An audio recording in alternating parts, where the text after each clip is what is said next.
Capítulo 31. Demissão. O que eu vou fazer? Jinchi olhou tristemente para o papel. O que você deseja fazer? Perguntou seu taciturno assessor, também olhando para o documento.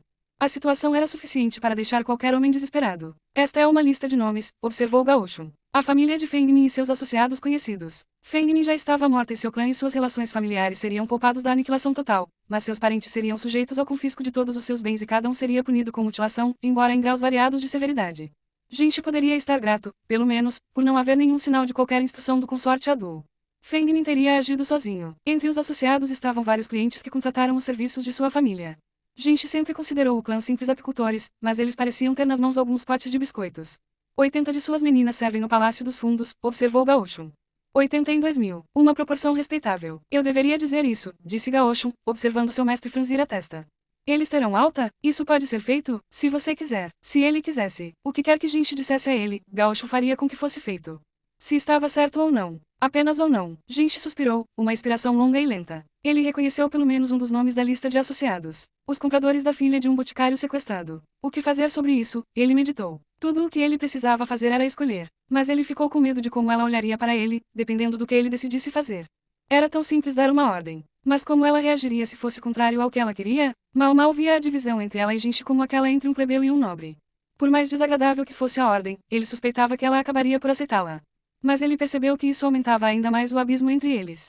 Mas, mandá-la embora? Ele hesitou. Ela não estava aqui voluntariamente, isso era verdade. No entanto, ele poderia encerrar o serviço dela por sua própria vontade? E se a garota sempre perspicaz sentisse o cheiro disso? Mestre Jinchi, disse Gaoshun, enquanto Jinchi revirava as questões em sua mente. Ela não era um peão muito fortuito? As palavras de seu assessor foram friamente racionais. Jinchi passou a mão pela testa. Uma demissão em massa? Sim, disse Xiaolan, mastigando um caqui seco. Mal pegou alguns caquis do pomar e depois os pendurou discretamente sob o beiral do pavilhão de jade para secar.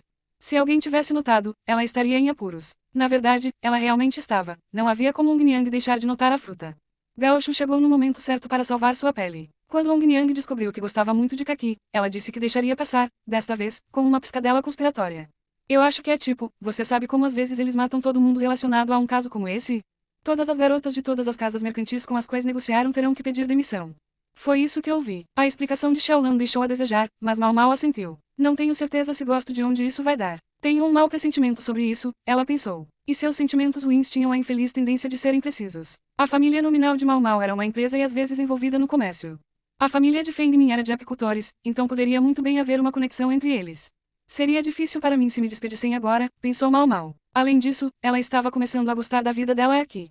É verdade que não havia dúvida de que ela ficaria feliz em poder voltar para casa, para o Distrito dos Prazeres, mas assim que chegasse lá, acabaria nas garras da velha madame, uma mulher que não deixaria a menor moeda passar despercebida. Mal ainda não havia enviado nada para ela clientes desde a visita de Lihaku. Um fato que não teria escapado à sua mente calculista. Ela realmente vai começar a me vender desta vez. Mal despediu-se de Xiaolan e partiu em busca de uma pessoa que normalmente não teria interesse algum em ver. Que incomum. E respirando com tanta dificuldade, disse o lindo eunuco levemente. Estavam junto ao portão principal do palácio traseiro, onde Mal só chegara depois de visitar as residências das 4 consortes favorecidas. Ela se esforçou para dar uma resposta mordaz, mas Jinchi disse, acalme-se. Você está vermelho brilhante. No rosto de Ninfa havia uma sombra de alarme. Eu preciso falar com você, Mal conseguiu dizer entre suspiros. Jinchi quase pareceu sorrir e, ainda assim, por algum motivo que ela não conseguia adivinhar, havia um toque de melancolia na expressão também.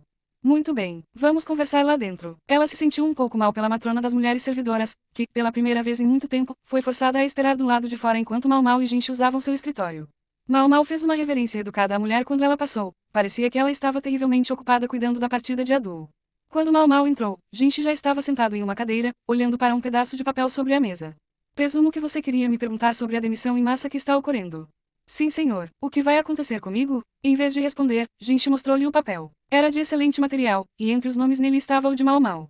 Então, devo ser dispensado. O que eu faço? Ela pensou. Ela dificilmente poderia insistir que a mantivessem. Ela tinha plena consciência de que era apenas uma criada comum. Ela manteve cuidadosamente uma expressão neutra, cautelosa para que seu rosto não parecesse mostrar qualquer indício de lisonja. O resultado, porém, foi que ela olhou para Jinchi exatamente como sempre fazia, como se estivesse olhando para uma lagarta.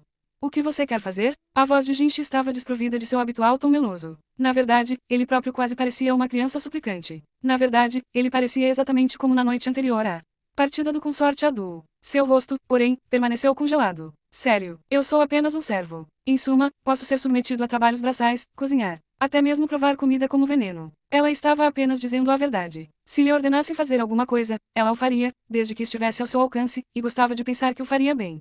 Ela não reclamaria, mesmo que tivesse que sofrer um pequeno corte no salário.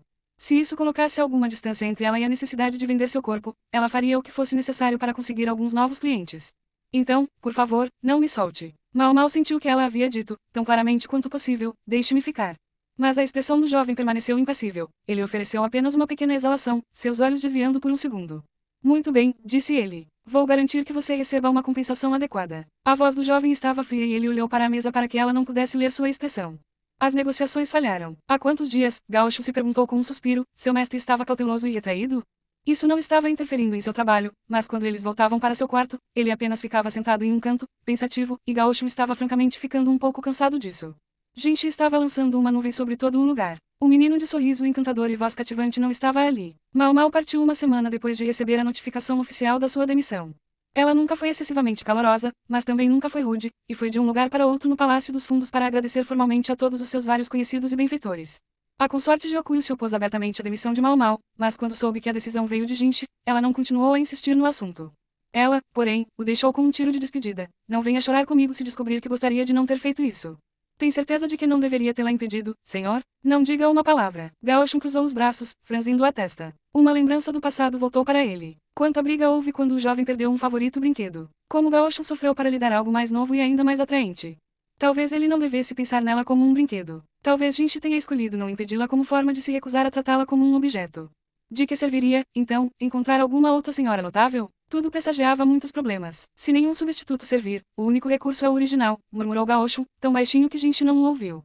Uma pessoa em particular passou por sua mente. Um oficial militar bem familiarizado com a família da menina. Mas é um grande problema. O sofredor Gaoshun coçou a nuca.